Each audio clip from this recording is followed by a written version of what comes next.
ఎవరికి ఎవరికి మీకే మాట్లాడుస్తారో ఒకసారి మంత్రి గారు మాట్లాడుతున్నాడు ఏమంటావు అదేనండి మర్యాద లేరే మంత్రి గారు మాట్లాడుతున్నాడు మీరేం మాట్లాడరు మంత్రి గారు మాట్లాడుతున్నారు మీరేం మాట్లాడరు ఏ అంటావు అదేనండి సభ మర్యాద ఇక్కడ శామ్యూల్ గారు అందుకోసం అధ్యక్ష మీకు ఇవాళ గోల్కొండ కోట కింద ఒక పాట రాసిండ్రు బండి యాదగిరి నైజాం సర్కార్ కూడా గోల్కొండ కోట కింద నేను గోరి కడతం కొడతా అన్నారు ఎందుకన్నారు ఆ మాట దొరల జాగీర్దారులు దేశముఖులు పేదలపైన చేసిన దాడికి రజాకారులకు వంతబలికి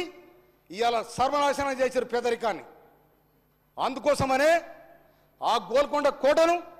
ఏనాడు వదిలిపెట్టారు దాంట్లో పోయి జెండా ఎగిరేస్తారు జాతీయ జెండా నీకు ఇలా పరేడ్ గ్రౌండ్ దేశానికి స్వతంత్రం వచ్చినాడు పరేడ్ గ్రౌండ్ కేటాయించారు అక్కడ కాకుండా ఎందుకు ఎగిరేస్తారా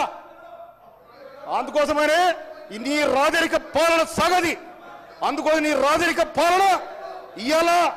30 తారీఖు నాడు చెప్పేది జూన్ 30 తారీఖు నాడు గుద్దురు గుంచితే 3 తారీఖు నాడు అక్కడ బయలు మీరు అది ప్రజాస్వామ్యాన్ని రక్షించే ప్రజా అవగాహన కూడా మీకు లేదు అందుకోసమనే గోల్కొండ కోట కాదు ఇలా ప్రజాస్వామ్యాన్ని మీరు అవమానం చేశారు మీరు ఇవాళ ఒక మనిషిగా చూడలే బానిసలు అనుకున్న తెలంగాణ ప్రజానికం అందుకోసం బానిసలు ఓటైన ఒక బాంబులు పేల్చారు మీరు పోయి అక్కడ పడ్డారు అందుకోసం మళ్ళీ ఒకసారి